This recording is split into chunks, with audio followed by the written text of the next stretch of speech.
coughing, but you sit in the bed and you lay there and you drink soup and you feel better. And so you're feeling better? Thank you, a little bit, yeah, thank you. Right. Let's jump into this because I know this is close to Sherry Shepherd's heart. A hotel chain in Oregon is taking Bibles out of their night table drawers and put them on the room service menu in an effort to reach out to different faiths. Now, does this bug you at all? Well, they're taking the Gideon Bible out of the drawer, and they're going to have a menu so you can get the Quran, you can get any kind of thing. And that doesn't bother me. But, when I roll over, I like to be able to get the Bible and read it. Now I got to wait 45 minutes for it while it comes with my eggs and bacon. And I'm just like, and when he brings a Bible, do I have to tip him? Yeah. Now, when the Bible comes. They're making money on your face. Yeah, because it says it's better to give to receive. So maybe if I ask for a razor at the same time. Right. Yeah. What if... you only have to tip once. Tip once. But now, figuring that you want to have the Gideon's Bible, figure the family that wants to have the Quran, that's going to be a really big drawer. Yeah. Oh, full. Exactly. Right. Full of all of the religions. So they have to put it on the menu. Maybe they should make a hotel religion that just covers everything. So that the Bible that's in there is this big, but it covers all religions. What? There is no such Because it's a big contradictory. And put them all together. Yeah. So you have the Bible here, then you have the Quran. It could be this big. You have don't know. the Old It could Testament, be art. the New Testament. I don't think It's so. like an installation. All right, I was just trying to help. If they had the menu, I guess, where you could say I need my Bible by 9 in the morning or by 12 in the morning. Like the one you hang on the door outside? On the door. But what does this mean? It would be better to bring your own with you? BYOB? BYOB. Barbara told me to bring my own Bible, but the one I travel with is so, once I hit 40, it's like the small print. I can't read. They're heavy. Well, do the you big know ones are heavy. you can actually get one with bigger print? What about the thing you talk about? What's that I electronic? read somewhere that Kindle. a lot of people think that Noah's Ark was related to Joan of Arc. Did you know that? No. Oh, yes, I read that in some magazine that I subscribed to. What magazines are you reading? Magazine. Yeah. No, a real magazine. I mean, people need to be, told what the truth of the Bible is, Oh, yeah, you can let them know. Yeah, I just did. So now, since we're on the subject of religion, I don't know how I'm going to make this work, but Reverend Wright, he's been in the news as of late. He has been talking about all kinds of things, and people have been asking Obama a lot of questions, what the hey, and we're going to ask him some today. Yeah. But the quote that got Elizabeth going this morning was which? Oh, well, he's just, only because it's just another thing that we've heard about him. And in talking about Jesus and during the time of crucifixion, he said Jesus' enemies had their own opinions about him. He wrote in a eulogy, actually, he said the Italians, for the most part, look down their garlic noses at the Galileans. And he goes on again to then talk about, white supremacy in the U.S.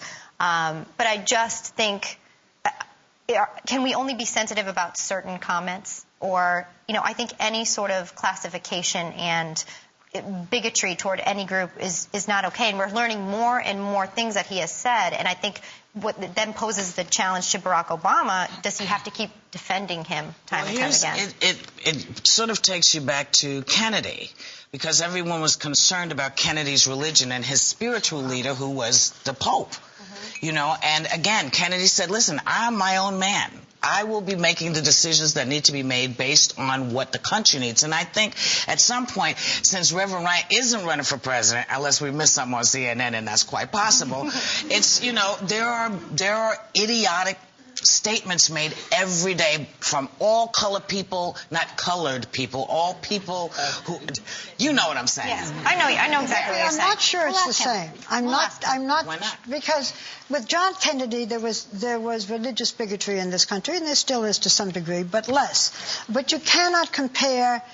We're not talking about Barack Obama's religion. We're not saying that he shouldn't be a Christian and so forth. We are talking about a mentor, and a mentor who says very bigoted, racially discriminatory statements. I don't think that's the same as when John Kennedy. I know you do, but I don't. That's all right. But I'm just saying that these questions of someone's mentor or the people in their lives, again, if any of us actually had to be looked at with the people in our lives, none of us would pass the test. No, yes, a lot of us. No. If I went to a church, if I went to my church or temple, where the preacher who is preaching I mean, we've had these arguments before, and this is what we're preaching. Also, teaching children. They are teaching children, and they said terrible things about black people, about Italians, about Jews, really derogatory, bigoted things. I could not say, well, there are a lot of crazy people, and I would feel that I had to say, institutional religion always has things in it that are offensive to somebody. But you're separating out. You're separating out. This is a choice that he has made. It was when we were kids. This man, Jeremiah Wright, in the 20 years that he's been preaching, has also taught children about community and being prideful. Well, also too, but I'm saying, because you're also saying he's teaching kids something negative. He's teaching them a lot of positive. I'm from an Italian-American family, so tell me what he said again. The garlic nose, what is it, Roman? He said the Italians, for the most part, look down their garlic noses at the Galileans. Okay, first of all, he's talking about the ancient Romans here. He is. And the Roman nose has been celebrated in art and history. So I don't count it as, I don't think it's insulting. I hear you. I'm saying, this is by far if I didn't have garlic in my diet, I would not have the gorgeous complexion that I have. All I'm saying is, and it is gorgeous. It is gorgeous. It's a compliment. No, I guess I should take it as a compliment then. It's a compliment. I understand, but don't you think that at some point you have to draw the line? Do you remember there was a time when there was propaganda put out, I believe, of the Jewish man, the profile with the nose drawn and with unbelievably hateful, comments alongside of it. It isn't. I think any time you take... I'll tell you why I think it's different. Anytime you take someone's ethnicity or race or sex and use it in a way that classifies them unfairly, I think that there's something wrong with that. I don't think that the Roman nose has been used against Italians the way the Jewish stereotype of a hook nose has been used against Jews. So we have to separate the two ideas. Some are okay. Those ideas. Some are okay then. One group has been oppressed for something like that, and the other has not. The other has been celebrated. I think racism works in many directions, not just one. Well, what you're doing is you're just sort of like making it all in one big batch, and it's not. Barack Obama has condemned, we cannot forget what this man has said. He has condemned those remarks. He has in no way supported them, advocated them, stood behind him, or praised his reverend. He said he had other considerations. Well, he did Elizabeth.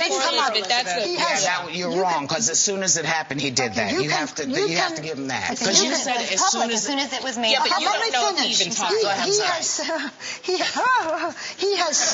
There are still questions which we will ask him about whether he should have gone further, whether he should still go further, but we cannot let it stand that these are any statements or any sentiments of Senator Barack. That's all I want to say. Yes. Well, he's here today. And we'll discuss it further. And we'll be right back with more Hot Topics.